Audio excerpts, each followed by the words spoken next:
Guardian Unlimited.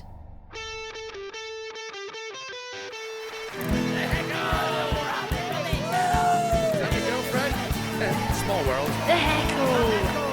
I love what you've done to the curtains, love. The Heckle. Hello, I'm Brian Logan. And I'm Lucy Porter, and we're coming to you today from Bristow Square, which is bordered by two of the main fringe venues, the Gilded Balloon and the Pleasant Stone. For the last 2 years, however, it's been dominated by a giant purple 300-seat upside-down inflatable cow. Yes, the Udderbelly, home this year to acts such as Reginald D. Hunter, Stuart Lee and Jerry Sadowitz. Oh, Lucy, don't milk it. It's time to move on.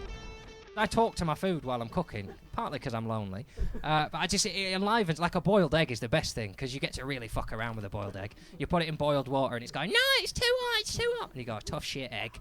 Right. Then you drain it and you run the cold tap on it so it don't go, and then you cool it down, it's going, oh, that's lovely. And you go, yeah. Enjoy it while it lasts. Then I'm peeling your skin off. And they don't like that when you peel the skin off. And then I've got one of them things that you close over it and it cuts it into slices. That is the sexiest piece of kitchen equipment there is. That you put it to bed and it goes, bang! Sliced egg. And then I don't really like boiled eggs, I just bin it. That was a clip from John Richardson's show, and I've got John with me. Hello. Hello. Hello. So your show is sort of about OCD, isn't it? Yeah, OCD being the reason I live on my own, so I can have control over my own stuff. And do stuff like talk to food. I do stuff like talk to food and generally be lonely, but behind closed doors. See, I've got a bit in my show, I should fess up as well, because Right. I've got a bit about things like I sing to things, like I sing to a washing powder. And Oh yeah, there's a lot of that goes on, yeah. I don't know if you've had this, but a lot of people have come up to me after the show and said, oh, I do all those That's sort what of I try and do, rituals I try and tease out of people, because everyone's got one. I usually try and introduce it by saying, it might be just that you have to have the toilet roll facing front over rather than, Yes. or you have to turn the volume up in even numbers, or everyone's got little ones they do, but I just have all of them.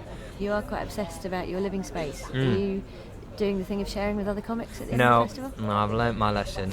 I was up here the last 2 years doing package shows, and I lived with Russell Howard, Mark Olver, James Dowdeswell, comics I know Lovely and like. men, yeah. Lovely guys, but just filth to live with. Russell especially, because everyone has to cope with Edinburgh in their own way. So if it suits you to just not have to worry at home about mess, Yeah. then you should be in a space where you can stick a teaspoon in your ear and then hide it under your bed, which is what Russell that what does. we're saying Russell Howard That's his does? coping strategy. He picks wax out of his ears with teaspoons, Oh. and then he leaves them around the place, and that's fine. But my coping strategy is to be tidy and to not have to worry about home. About whether you're stirring your So- tea with a spoon that's got Russell Howard wax on it. Exactly. So yeah, I've got my own little place, and the woman whose flat, I don't know if my agent planned it, but the woman whose flat I'm in has definitely got OCD.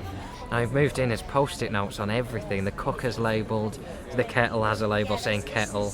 Like the remote control's got a post-it note sellotaped onto it that even says like, if you press 1, that's BBC 1. If you press 2, that's BBC 2.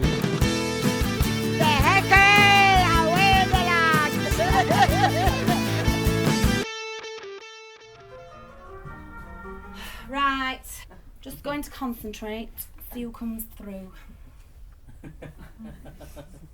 I'm getting some names. Do you know a Stephen? No. Do you know a Brian? No. It's definitely a man I'm getting.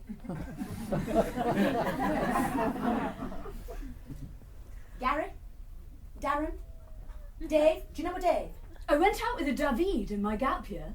Is he dead? No. Well, it's not him then. John. Do you know a John? Sorry. What? You don't know a John? How can you not know a John? What's your dad's name? Mungo. Did you say you had a brother? What's his name? Casper. Of course it bloody is. That was the double act, Two Left Hands, seeing if there's anybody out there. Two Left Hands are made up of Smack the Pony writer Layla Hackett and ex-Watchdog presenter Charlotte Hudson, who's clearly well prepared for the rigours of the fringe after working for so long with Anne Robinson. Now, some shows' titles are self-explanatory. For example, Michael McIntyre live at the Pleasance does exactly what it says on the tin. And then there are titles like Shy Pigs with Wigs Hidden in the Twigs, which are a little less helpful. Lucy went to meet the man behind that one, Jason Byrne.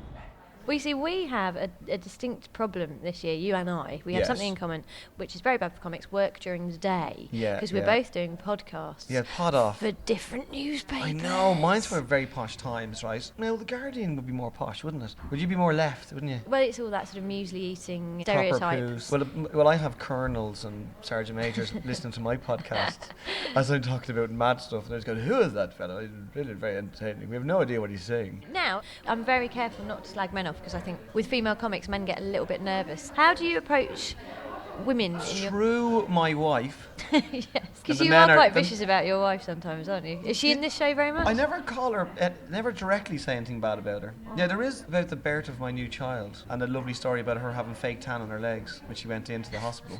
Well, she did this specially for the birthing process. She put fake tan on. The doctor, I can see the head. Oh, were you away? I talk about the women's mini marathon, or the 10k chat, which is also known as, because they'd never run in it. Because my wife did it, and I was going to them, "Are you going to train for that?" And they go, "Not running. We're just going for a walk, and It's an amble. we get a medal and a biscuit at the end." That's great. That sounds like a lot of fun. You are doing another show at the Yes, my panel show, which is Jason Byrne's television idea, which may also work on radio show. It's taking the piss out of commissioners, even with that title. I mean, it's basically a piss good take on technique. us. And the way we bow down to those fuckers too much. Because they go, "Why don't you do this instead?" Which has got nothing to do with what you wanted to do 5 minutes ago, and you do not fit in. What's You know the what I mean? most stupid thing a commissioning editor has ever said to you? Oh my God. Well, I've had one where I went into some TV person and they said, "I've noticed that there are no women hosting panel games. Like, have I got news for you?" And never mind the buzzcuts, it's always men.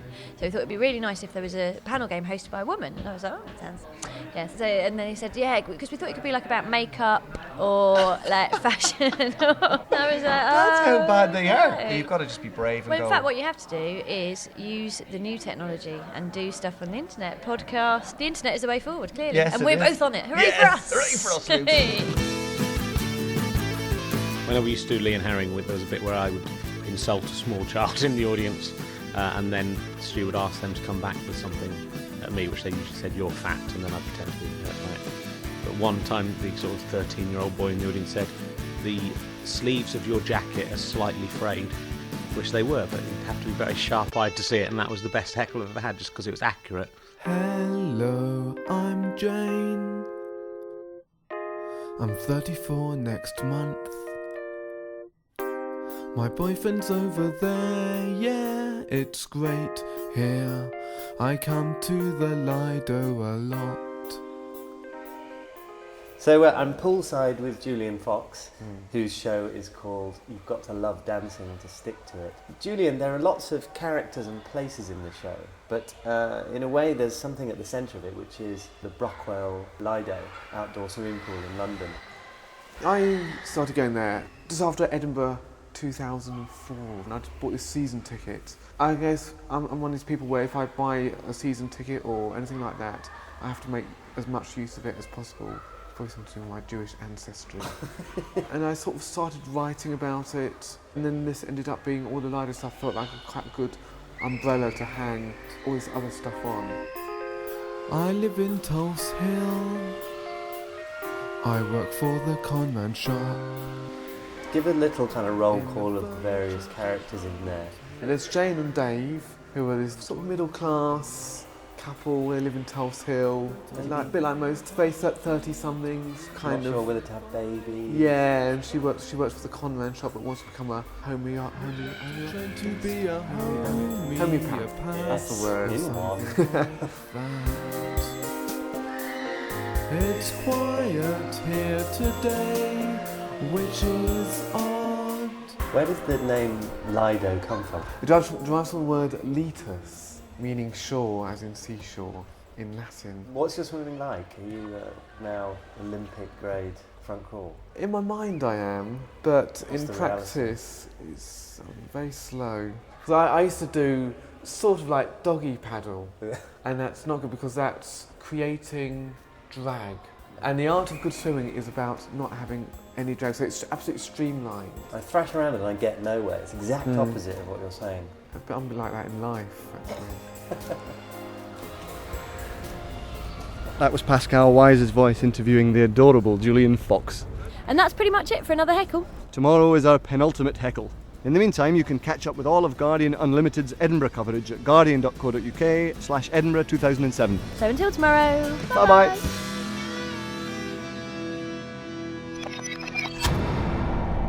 Guardian Unlimited.